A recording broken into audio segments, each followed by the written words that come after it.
You're looking at the historic B-Test complex at NASA's Stennis Space Center, where we're about to do a second green run hot fire test, firing up the core stage of our new Space Launch System rocket. Good afternoon. I'm Lee D'Angelo.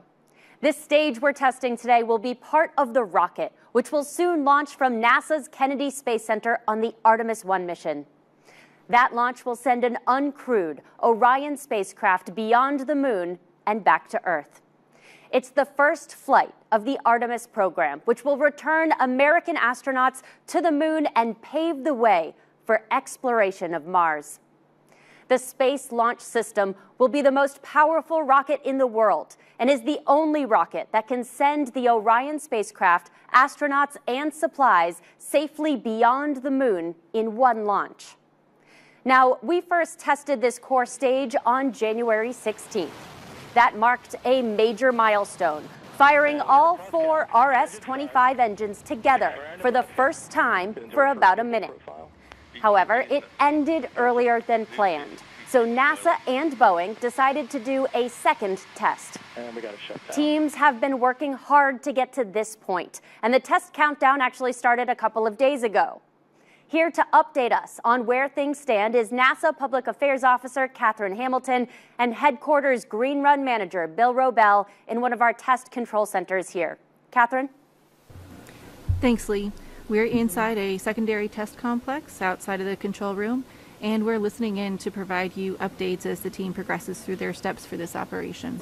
We believe we're within about 45 minutes of the hot fire. The team actually started 2 days ago powering up the avionics on March 16th, and they checked out all the systems that they had tested on previous tests. Earlier this morning, they conducted a go-no-go poll to proceed into the test, and I have Bill Robel here with me to tell us a little bit more. Bill, can you tell us about how the operations have progressed today? Yeah, sure will. So at this point, we've been in kind of replenish mode for both the liquid oxygen and liquid hydrogen. We've got, at this point, 540,000 gallons of liquid hydrogen on board and another 200,000 gallons of liquid oxygen on board. And they're in the conditioning process right now, where we're trying to get that temperature down as low as we can, get it within the start box. And we're also doing the same thing on the engine side of things. And what's important about all of this is that, this timeline that we're going through here will help inform the operations that'll take place down at Kennedy Space Center, where not only do they have these things to worry about, but then they've also got to do the things where they're getting people on board and taking care of all the other extraneous things that they have to do down there. So for us here, right, we've also been monitoring things like the battery charging. They're basically up to speed at this point. And then we've got the redundant inertial navigation unit wet checkout, which is basically mounted up in the LOX dome area. And so they're looking to see how it behaves relative to the low temperatures that we're seeing now in that compartment.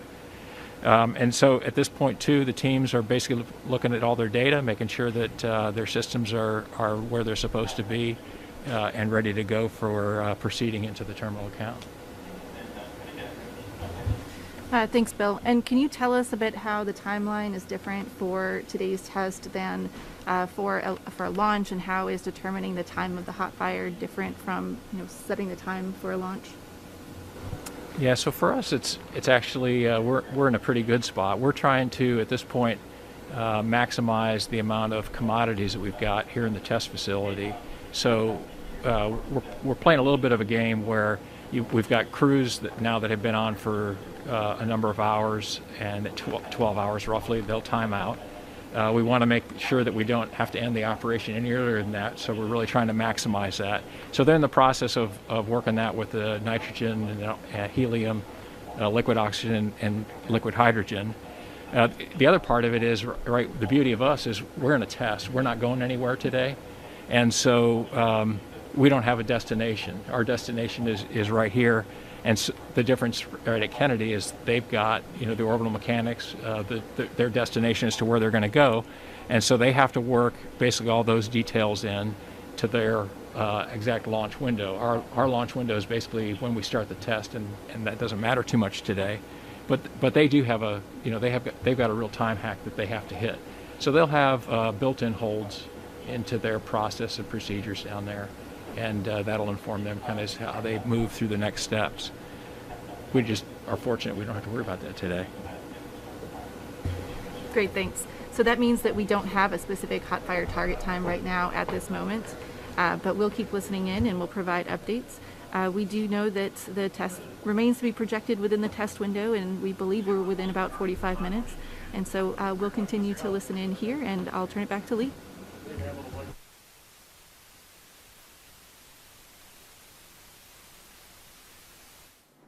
Thanks, Catherine and Bill. And we will come back to you in just a few minutes, like you said, to take us all the way to the test, or sooner if you have any updates for us. We will be listening in, and I'll head right back to you if you do. Now, if you are just joining us, welcome.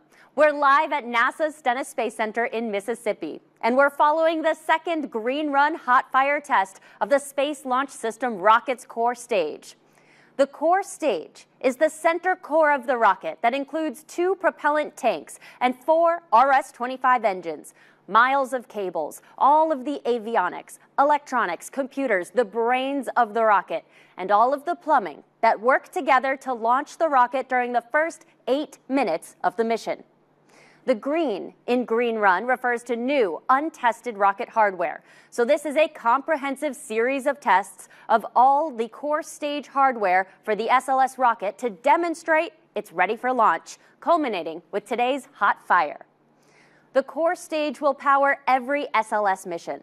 So this test is important not just for Artemis 1, but for all future SLS launches as well. Those RS-25 engines are expected to fire up shortly here at Stennis Space Center. Before that happens, let's get a closer look at the Space Launch System rocket.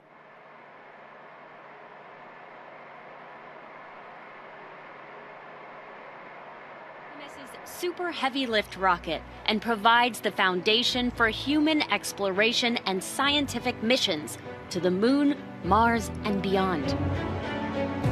Powered by 2 solid rocket boosters and 4 RS-25 engines, this rocket provides unprecedented power and capability. Designed to reach 23 times the speed of sound and an altitude of more than 100 miles in just over 8 minutes, offering more energy, volume capacity, and payload mass than any rocket built today. Under the launch abort system, Orion, and the upper stage, and between 2 solid rocket boosters is the heart of every SLS configuration, the core stage, towering 212 feet with a diameter of 27.6 feet, and storing 537,000 gallons of liquid hydrogen and 196,000 gallons of liquid oxygen. This is the world's largest core stage ever built. The core stage for Artemis 1 fires up for the first time at NASA's historic B-2 test stand. The core stage was designed by NASA's SLS program at our Marshall Space Flight Center in Huntsville, Alabama. Then built by lead contractor Boeing, using state-of-the-art manufacturing just down the road at NASA's Michoud Assembly Facility in my hometown, New Orleans. It includes engines manufactured by Aerojet Rocketdyne, with contributions from more than 1,100 large and small businesses in 44 states. It was shipped up here to Stennis on the Pegasus barge in January of last year, and then installed on the B-2 test stand where you see it here today. Engineers then began activating the stage's components one by one and taking it through the series of tests that make up the Green Run over the past year. Each test built upon the previous one and added a little more complexity. So today's hot fire builds on all of that work for a full test of the entire integrated system that will simulate all parts of the core stage working together during launch.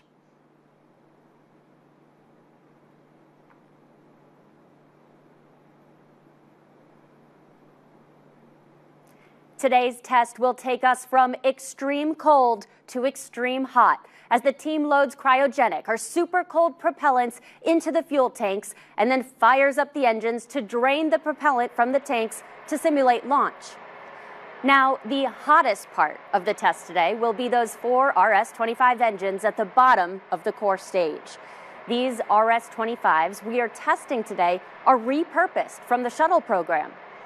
These 4 engines flew on some pretty iconic shuttle missions, including one of the Hubble Space Telescope's servicing missions, the historic return to space of Mercury astronaut and Senator John Glenn, 6 flights to the space station, and the final shuttle space mission in 2011. So you can trace a direct line from that final shuttle flight to the first flight of SLS.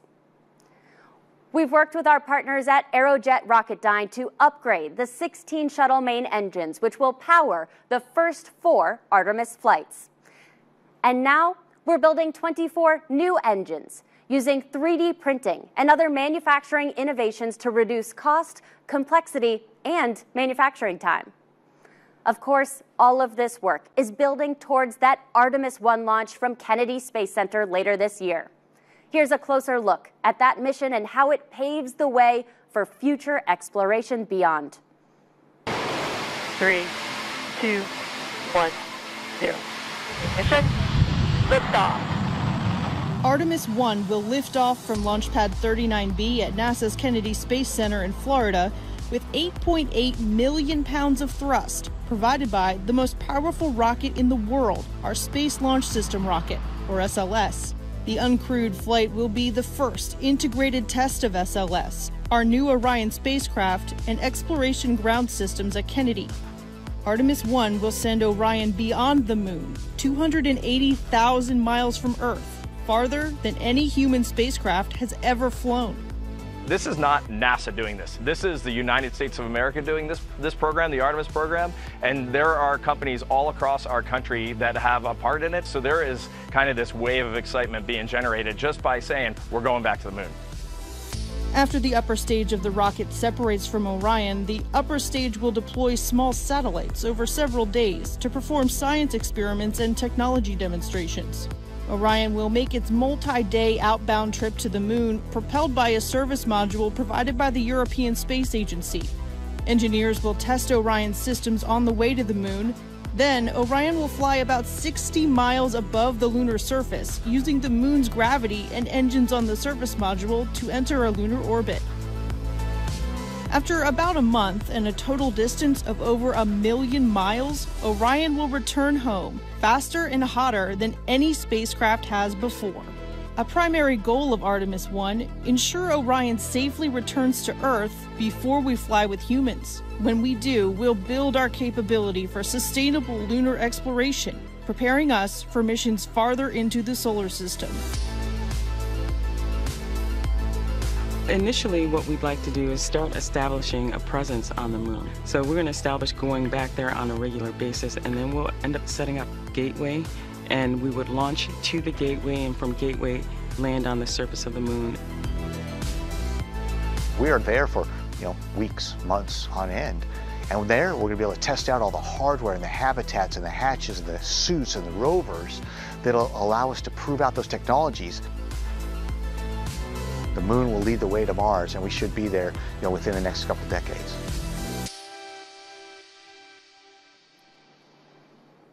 Just amazing. And now we are going to hand things over to Catherine and Bill again in the control center. Catherine? Thanks, Lee. We are in the secondary test control and outside the control room here listening in so that we can provide you updates. Bill, can you give us an update on how things are progressing? Yeah, so they're in the process now of going through the final checks. Everything's really nicely going really great today. So everything's right on schedule, nominal.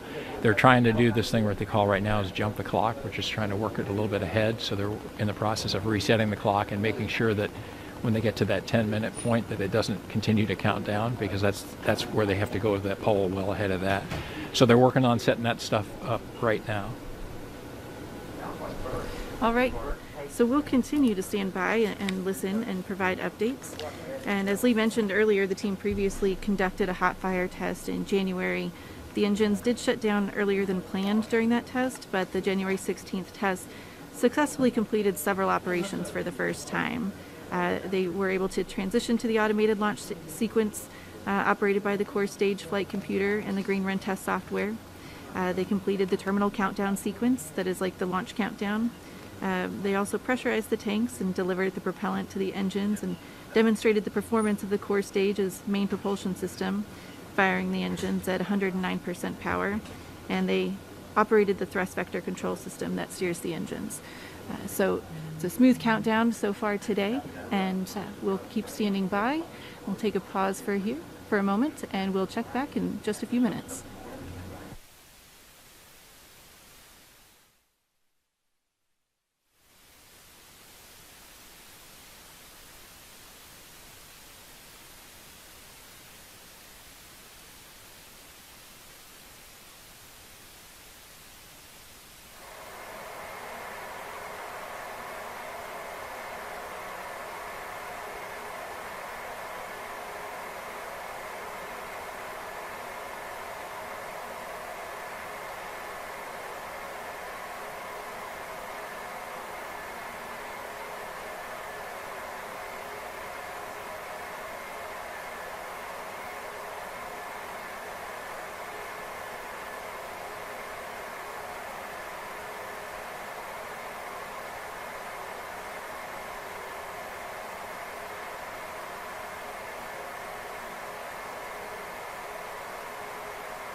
The B1, B2 test stand that you're seeing there is a dual position vertical firing facility with the B1 side equipped for single engine tests and the B2 side designed for rocket stages.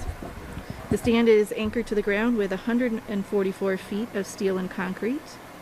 We talked a little bit about the history of the RS-25 engines, and the B2 stand, which is where the SLS core stage is secured now, also has quite a bit of history. It was used in the 1960s to test Saturn V rocket stages that carried humans to the moon during the Apollo program, and the Space Shuttle main propulsion test article, consisting of an external tank and 3 main engines linked together with a simulated shuttle orbiter, was also tested on the B2 stand. The B2 stand has been modified to test the SLS core stage for the Artemis program that will return humans to the moon, with a new steel superstructure added for testing the SLS core stage. The stand is now almost 350 feet high, ranking it as one of the tallest structures in the state of Mississippi.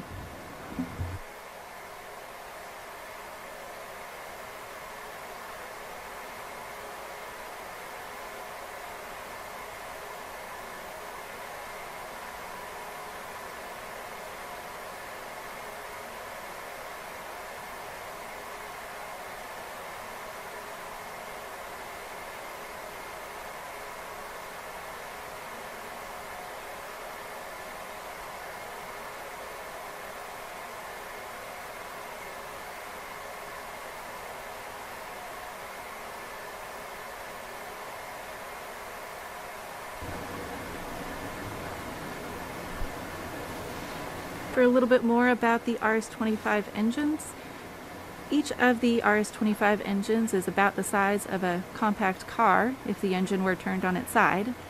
Standing up, they are each 14 feet tall and 8 feet in diameter. They each weigh about 8,000 pounds.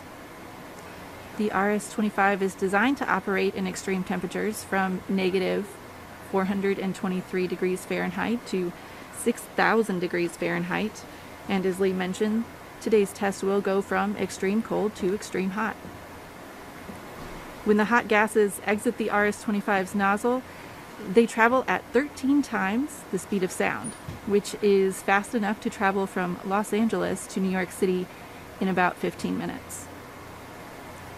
The core stage itself stands 212 feet tall and at a diameter of 27.6 feet and weighs about 2.3 million pounds when loaded with propellants.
So the next major milestone coming up will be the poll for the terminal count. It's the last 10 minutes of the countdown. Bill, can you tell us a little bit about what we can expect to hear during the terminal count? Yeah, so just ahead of terminal count, we'll hopefully get that call. They'll do a poll, which is all the members of the team basically getting their go for going into that terminal count sequencer.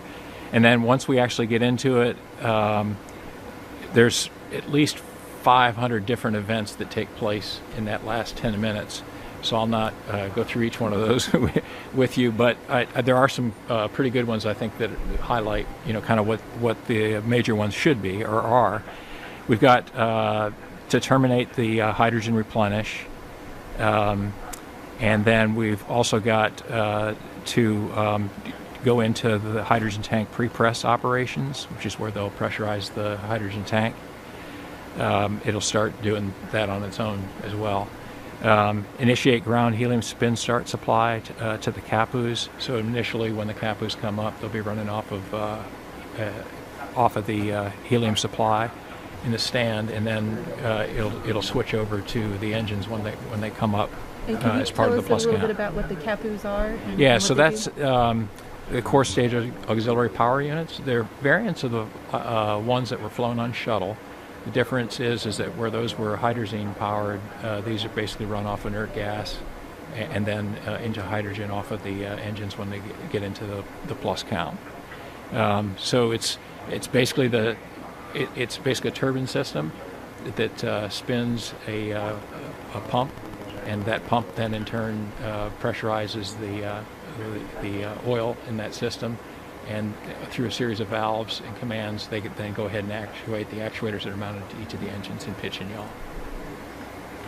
After that, we'll get into liquid oxygen terminate, and liquid oxygen replenish will stop that operation. And then we'll go into CAPU starts, and that's where each one of those core stage auxiliary power units will be powered up. And that takes, on the order of about 30 seconds to bring each one of those units up. They're done individually. And then they basically move into transitioning into the LOX tank pressurization operations. They do a TVC gimbal profile on helium, so that's actually something different that you won't see in the plus count. In other words, we do a lot of actuation of the TVC system in that, but we don't move it as far because of the limits we've got in the stand for how far you're moving it relative to having, the engines burning at that time. So in the pre-count, we'll basically get the full movement, the full gimbal, full displacement, and then once they get into the plus count, they will not do that, but they'll do some other things. And then after that's complete, they'll basically bring the actuators into their null positions. Basically, they'll go ahead and make sure the engines are ready to go ahead and start. They will then transition the core stage to internal power. They do have, with the redundant inertial navigation unit, they've got the gyro compass alignment that they'll finish up. And that's when we get into the next big sequence, which is the go for the automated launch sequencer, and that'll start roughly at 33 seconds. So that's kind of the big steps that take place up to that point. And what happens once we get into that ALS is that if we have to recycle, then that's a big deal. It's probably not something we can recover from that easily on day of. But ahead of that, we can basically recycle back to the 10-minute mark, and then it would take us probably an hour or two to get back into position where we can go through it again, but that's kind of how the day would look. Thank you. So it sounds like the majority of the calls are actually going to come in the last 5 minutes of the terminal count. And so we're waiting to hear when we are ready for the poll for the go, no go into the terminal count. So we'll stand by for a little bit here, and then we'll come back when we have another update.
For the Artemis 1 launch, there will be a built-in hold before the go-no-go pull to go into the terminal count with the last 10 minutes of the countdown.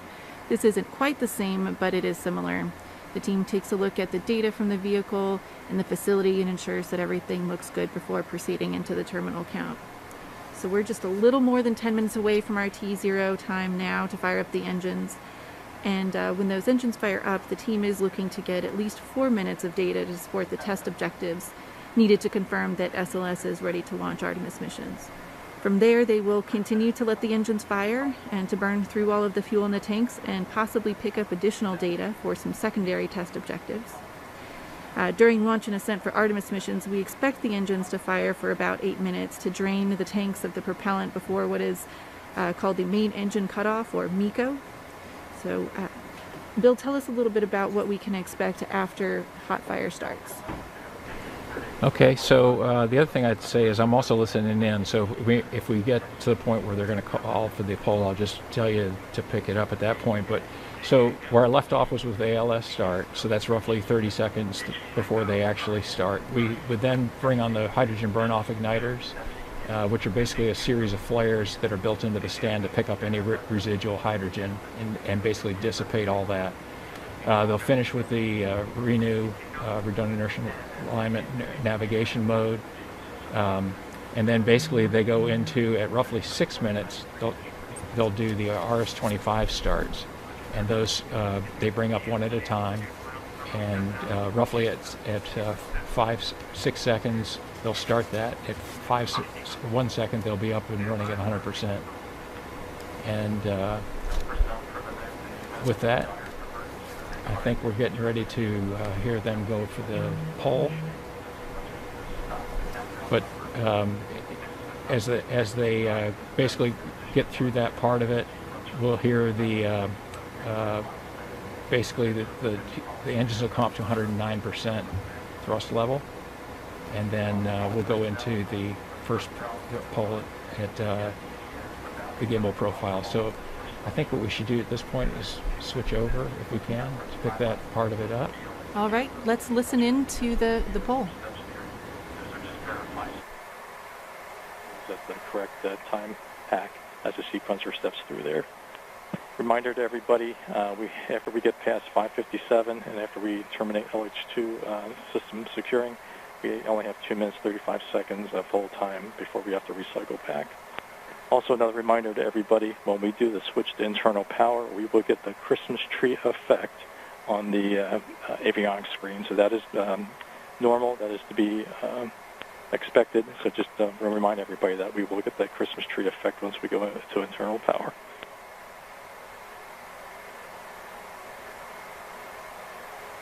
All right, sequencer, on your command, let's go ahead and initiate the terminal count sequencer for substep alpha and record the UTC time, please. Copy.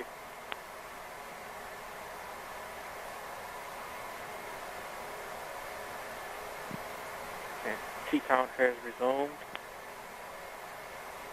And give us a UTC real quick, please. 20, 2712. Copy, 077, 20, 2712. Do you copy?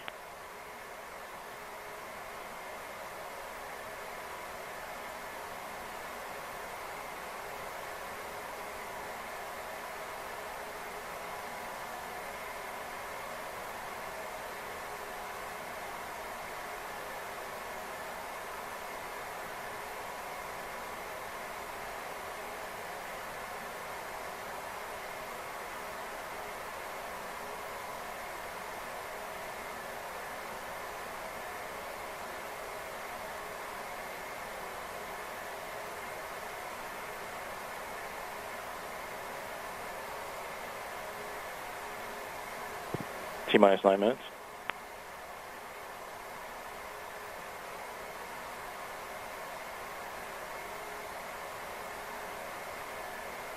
All right, it sounds like we actually missed the poll, so we are in the terminal count sequence now, and we are standing by and listening as they progress through their steps.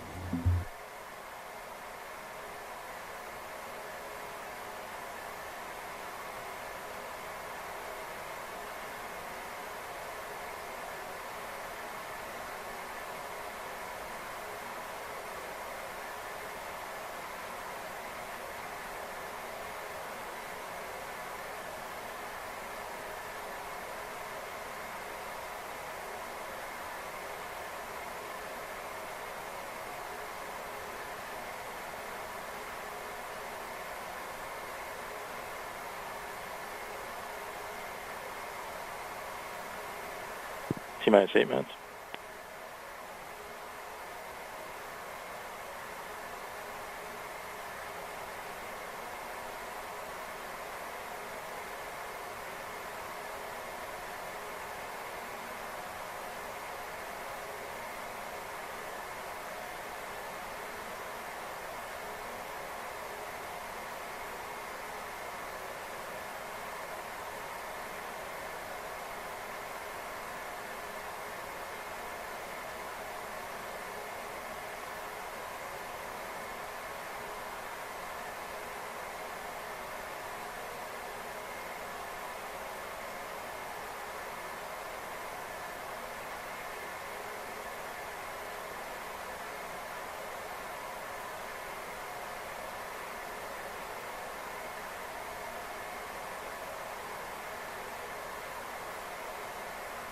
T-minus 7 minutes.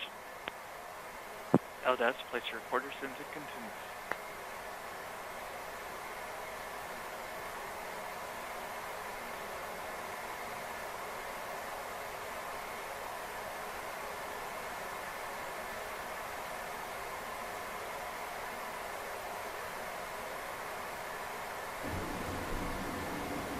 And we're about 6.5 minutes away from hot fire right now.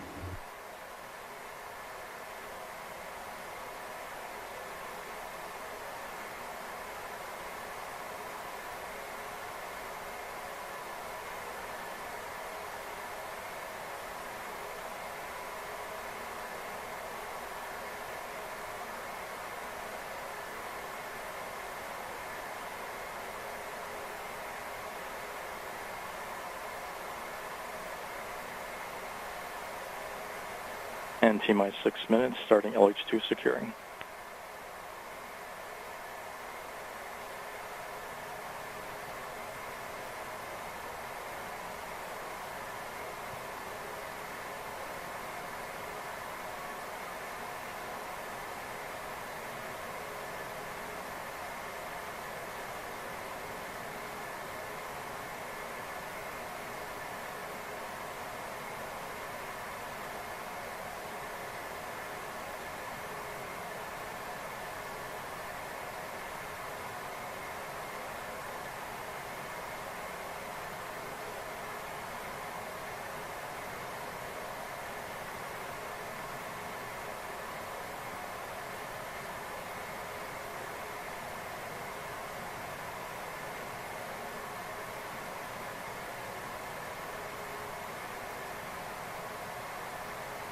T-minus 5 minutes, initiating TVC spin start.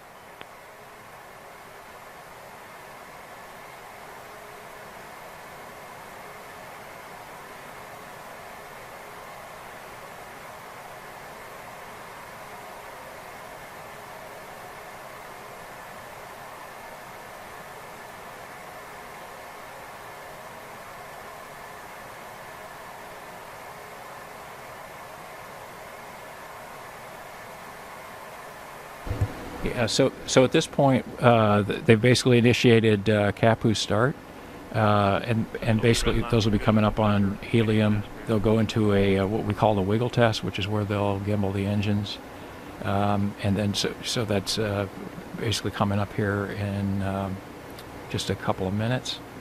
On the plus side of that, once we get into the engine starts. T-minus 4 minutes, CAPU start, starting LO2 securing. Okay, so LO2 is being secured now, so that they're really moving forward in the plus count here. Still roughly at T-minus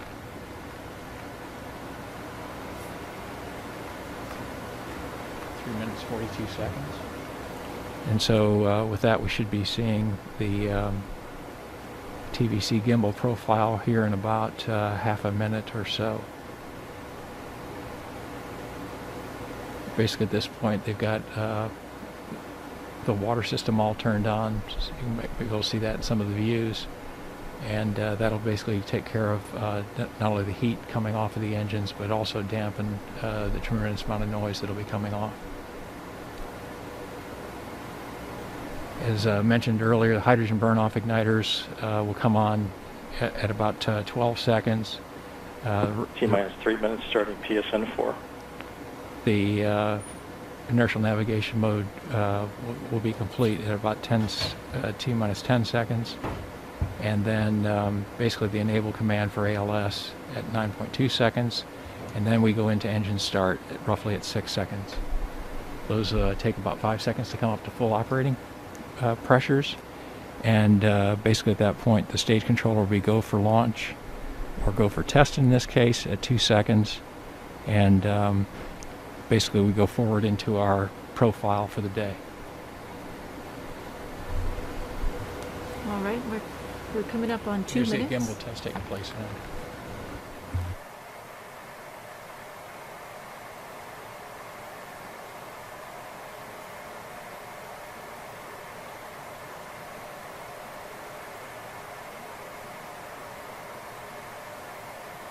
T-minus 2 minutes. So the call was they just announced at T-minus 2 minutes, which is basically they have finished the gimbal test with the actuators, and they're bringing them back into the null position. And then basically at this point they basically are getting ready for powering up the engines. Again, core stage transitions to internal power at roughly 1 minute and 30 seconds out. T-minus 130, switch to internal power.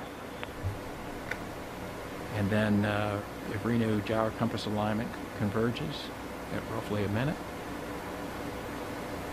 And then we'll have to go for ALS, and we'll clear that polar short at T-minus 33 seconds.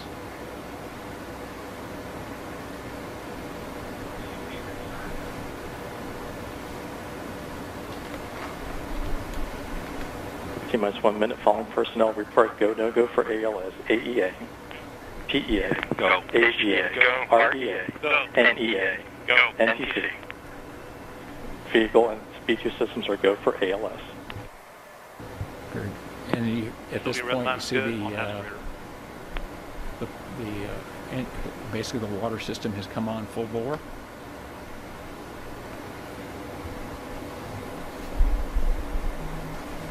All right, T-minus 30, we're in ALS. And you just got the official start of ALS. Next up is the hydrogen burn-off igniters come on at 12 seconds before T0.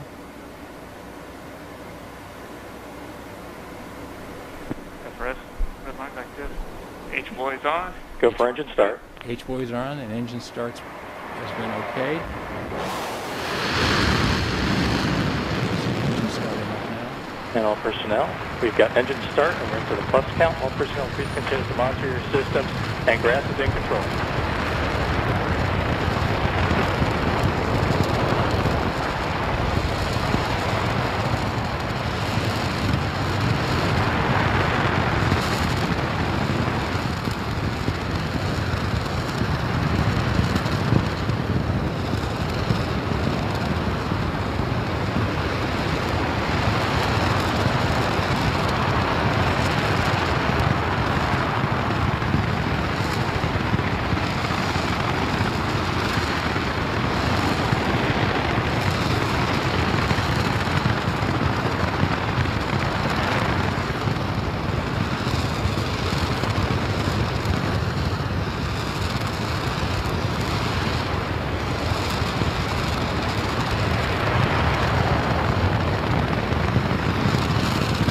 Plus 60 seconds starting TBC profile number 1.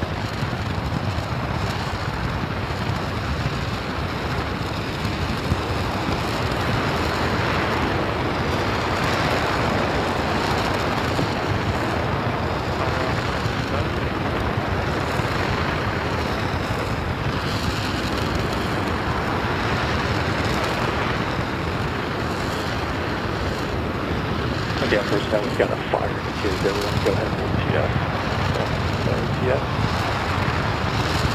ATS.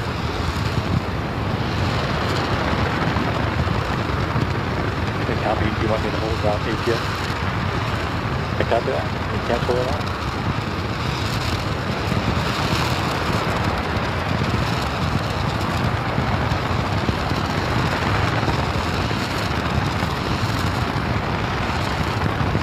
Yeah.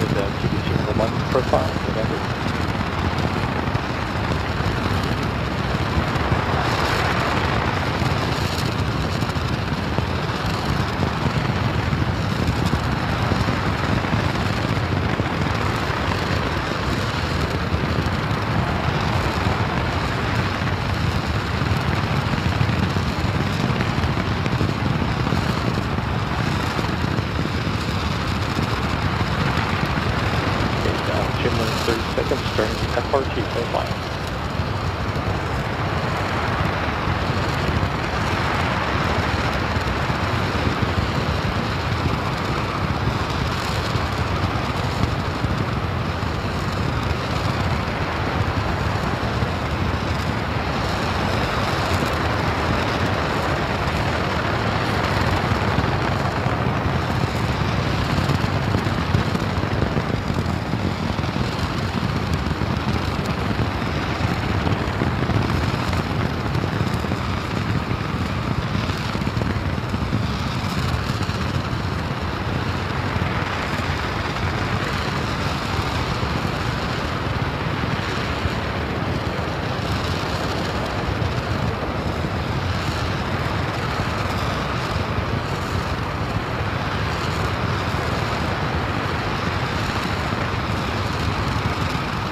We're about 3.5 minutes into the plus count.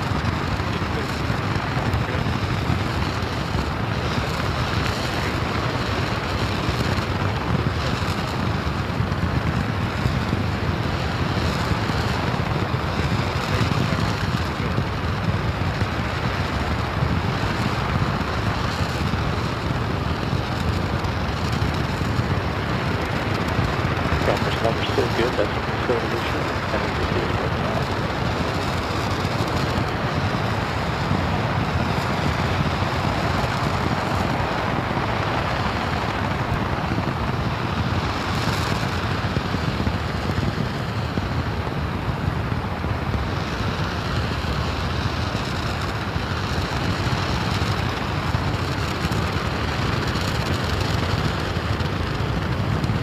Plus 4 minutes 30 seconds, that should end the FRT profile.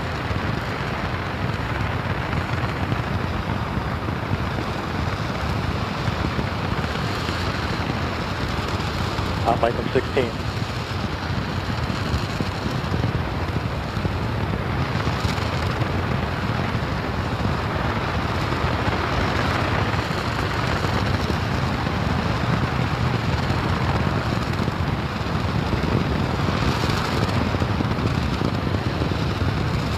Plus 5 minutes.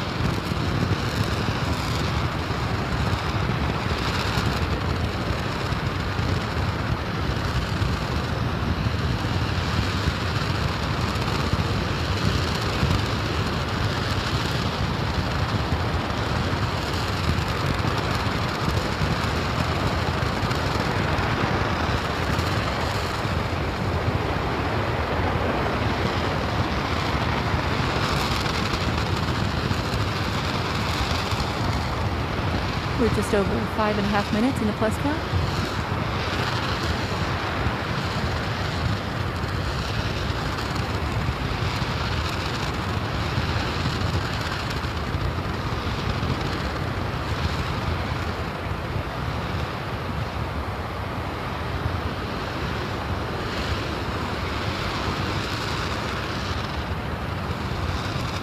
About 6 minutes.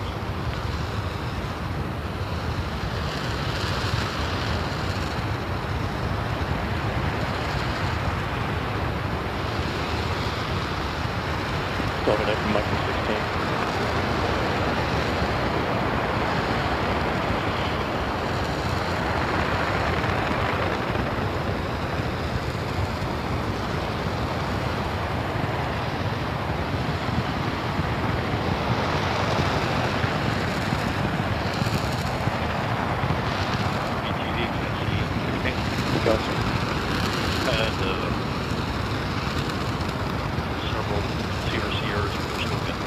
Yeah, I'm not seeing any TCC violations, so I copy, we're good. Thanks, sir. We're coming up on 7 minutes of the plus count.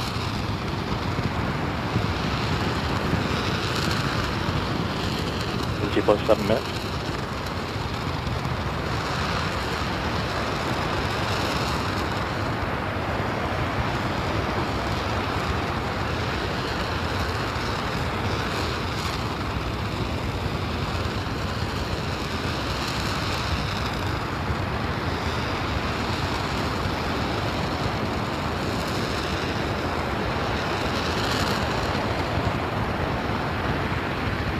And 2 plus 7 minutes 30 seconds, start TBC profile number 2.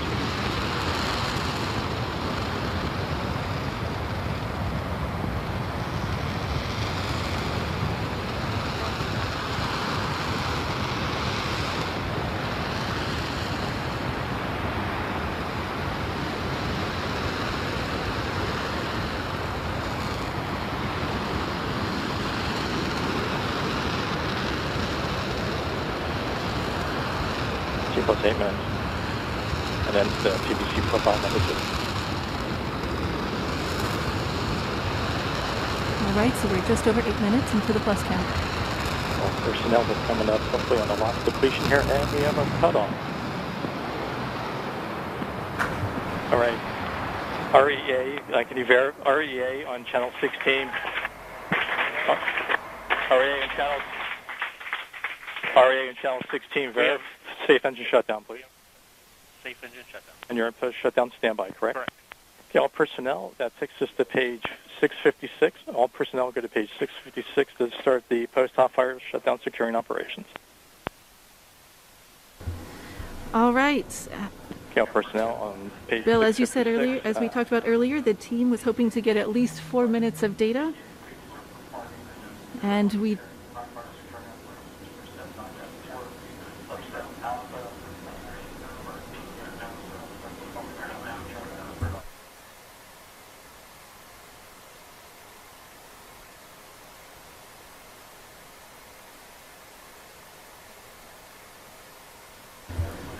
All right, they are proceeding with their shutdown procedures now. As we said earlier, the team was hoping to get at least 4 minutes of data, and they did get more than 8 minutes, excuse me. So they should have gotten what they need. The team will obviously need to look at that data, but based on what we've seen, Bill, tell us more about what it looked like to you. Yeah, so they clearly got the full duration that they were after, which is really great news, and I think you heard the applause. They had, the commanded shutdown, which is exactly what they were looking for. They had no TCC violations, test commit criteria violations that would have prompted an early shutdown. So that was really good news. Clearly there's a lot of data that's going to have to be analyzed. The engineers got to see what worked and what didn't, or what needs to be tweaked and what doesn't. But that said, I think the applause says a lot about how the team feels, that they got through the test, and it looks pretty good right now. Yeah, so there was some, observed burning on the aft end. One of the things that Boeing had done after the last test was to apply a lot of extra cork to the aft end, because we didn't, unfortunately, with this test, right? We're not flying through the thin air as we ascend, and so we knew we were going to have more of that, and that was one of the reasons why they added that. They also put a tape covering over the top of that. We knew that if the tape gets hot enough, that adhesive layer below the tape surface is going to start burning, and so we clearly saw a lot of that. But there was nothing that prompted shut down early, which was really good news. Great, thank you, Bill. I think that's all the updates that we'll have for you here as the team proceeds through their shutdown procedures. So we'll turn it back over to Lee. Thank you, Catherine. Congratulations to the team. So as the engineers gather the data from today, we look ahead to the next steps. This core stage will be refurbished and sent by barge to our Kennedy Space Center in Florida. There, it will be stacked in the iconic vehicle assembly building with other elements of the SLS rocket, including the twin solid rocket boosters, which our teams have already begun stacking on the mobile launcher. The core stage and boosters will then be stacked with the upper stage and the Orion spacecraft. All of this work putting us on track to roll out to Launch Pad 39B for a liftoff later this year on Artemis 1. We've got several other firsts on the horizon. This year, the first of our commercial lunar payload services, or CLPS missions, begin with 2 companies delivering instruments to the lunar surface. The golf cart-sized Viper rover will search for water at the moon's south pole. And a small CubeSat called Capstone will head to the moon, scouting the orbit to be used on later human missions. Meanwhile, the hardware for the next 2 Artemis missions, which will carry astronauts to the moon, is coming together. The Orion spacecraft for Artemis 2 is down at Kennedy undergoing assembly, and the spacecraft for Artemis 3, as well as the rockets for Artemis 2 and 3, are also being manufactured right now at Michoud. So that wraps it up for us here today. After a major milestone on America's return of astronauts to the lunar surface, a successful test of the core stage of the Space Launch System rocket. Up next, we'll be replaying the test, and we will have a post-test briefing in about 2 hours here on NASA television. We invite you to follow all of our progress online at nasa.gov/Artemis program, or join the conversation online with @NASA Artemis and @NASA_SLS. Thank you for joining us, and go Artemis.